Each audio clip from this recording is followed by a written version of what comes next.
Obviously, during this global pandemic, stay-at-home, economic crisis, we've tried to use the vehicle of communication through this dialogue I can have with you to keep you updated on how things are evolving.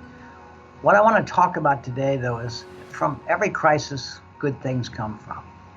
About 15 years ago, when we launched our guiding principle of leadership, Rhonda Spencer challenged me that we not put our guiding principle of leadership on the wall, we put them in people's heads and hearts. Because many organizations had good statements, they just didn't live those values. So I began having what we termed listening sessions. I would fly out Romeoville, Lynchburg, all of our operations, Phillips, Green Bay, and I would have a group of people come together and I'd say, this is what we believe in, how are we doing? What are we doing well and what can do better? It's been incredibly meaningful to me to be able to share firsthand our values, that we aspire to these values, and then to ask people how we're living those values. What are we doing well and what can we do better? It's been an incredible experience for me. But unfortunately, in COVID-19, our ability to do that has been responsibly eliminated until such time as we can travel comfortably and be in groups together. About 6 weeks or so ago, I was having a Zoom call and a thought occurred to me. We don't need to stop having listening sessions. We can have actually a more powerful listening session because, for example, when I go to Akron, Ohio to visit the Max Scale, I could visit with the team in the Max Scale. And the Max Scale is a very global organization, but I couldn't get, everybody's not going to fly from Europe and Italy in for the meeting. So what we decided to do was that we would have what we call global listening sessions with various groups. And we could create, if you will, a larger community for dialogue. People that work in the same organization but may not actually know each other. And so we began that a couple of months ago. It brings out some beautiful statements of people who feel all right. And it's wonderful to hear our associates in China, our associates in Serbia, or Italy see that this is not just this is a very much a global culture where people around the world feel cared for. So I am incredibly touched by the words and expressions people have shared with us. We want to share some of those with you today so that you too can feel the sense of global pride that there's something special here that every day more people in the world are aware of. So I hope, like you, that this gives me hope that businesses can be a powerful force for good if they simply care about the people they have the privilege of leading. And this is not an American issue, it is a global issue. So I welcome you to continue on and listen to some of these comments. Thank you.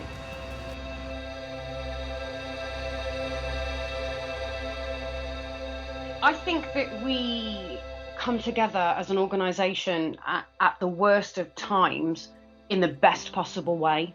We have been sharing our best practices, sharing our learnings through this COVID situation. We've responded to the race hate that we have seen in the news, and we've responded quickly but cleverly to it. And I think as a business, we come together so well.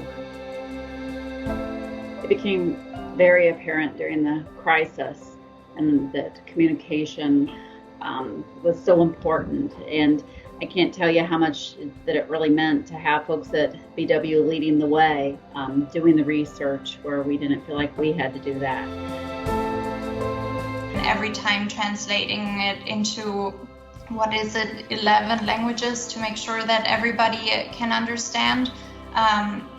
We've received great feedback from our team members in Germany. Team members have not had to worry financially. So if they were sick, we've paid them to stay home, and I've had a couple people tell me with tears in their eyes how much that meant to them, not to have to worry. When it first started, I had a moment of extreme panic, I'll be honest. I did not want to leave my house. I didn't want to come in. As things were implemented and the safety felt better here as everything progressed, my comfort level of having to come out of my home, my safe little home, to come to work increased every day.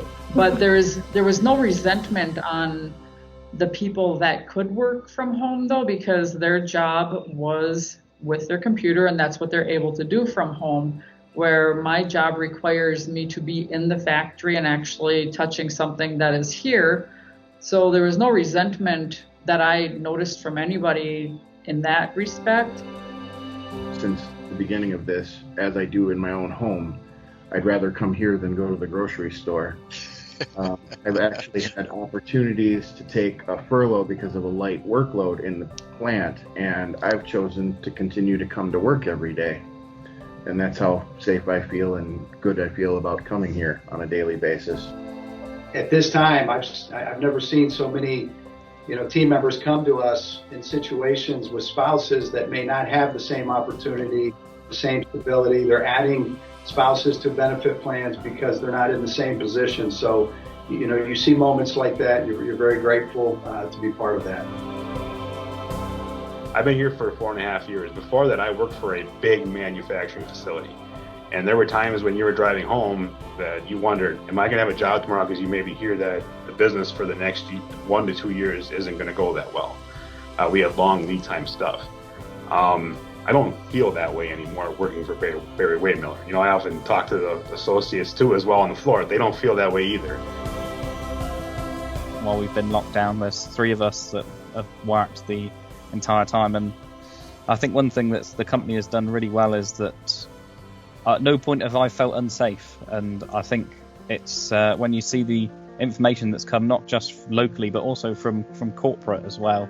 There's obviously we get lots of different emails, and from PCMC Green Bay. It's I feel that the company's worked really hard to ensure everybody's safety, which is really comforting in many ways, because I have friends in Plymouth who work for other manufacturing companies, and they've not had the same experience. I noticed we have these emails, where we share the stories of the BW team members all over the world.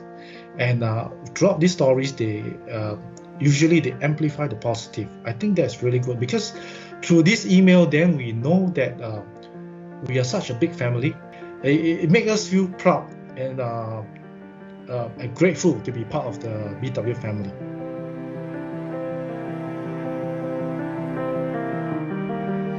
Yeah, I think we do this regularly, but I think we can do it better is making sure that the team members understand how they're connected to the bigger picture and the successes of the organization. As leaders, reaching out to team members and making sure that the stockroom understands what they're able to accomplish by picking that part and getting it out to the customer and supporting our customers in that way.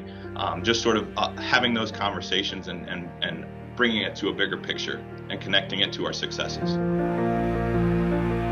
Everyone knows we have quite a bit going on. Besides the pandemic is going on out there, we have other issues that's going out there as well. And each one of our team members is affected by it one way or another. I get to go around every morning and give temperatures to teammates that I don't have direct correspondence with, but just a 30-second, 1-minute conversation with each one of them. Actually, I see a smile and it makes my day. And it lets them know that, guess what? We care as leaders. Don't be afraid of that uncomfortable conversation. Don't miss that opportunity for an educational lesson, not only for yourself, but them as well. It's just my message to leaders out there. We have a big role, a vital role. Let's take advantage of that and show them that we care. And guess what? We're in this together. I've been doing a bunch of reading this week, trying to figure out where we head from here within Barry-Wehmiller. And the article said that the first way we could jumpstart our efforts is by moving away from the business case for diversity toward a moral one. And that really, really resonated with me in the context of our vision for this organization. People are always sort of making the case that we should focus on diversity because it drives innovation and creativity and so on and so on and so on. And I think that we would be the first organization to say that we should think about what we need to do in this space because it's the right thing to do. being a brand new father, just having a baby, I'd say the one piece of feedback that I kind of like to offer is just take a little bit of a harder look at parental leave, especially for the father. So right now it's unpaid leave, which is fine and great and everything, and the fact that you have a job after you come back is great. I think we're moving kind of as a country towards paid leave for a little bit. So I'd like to take a harder look at that.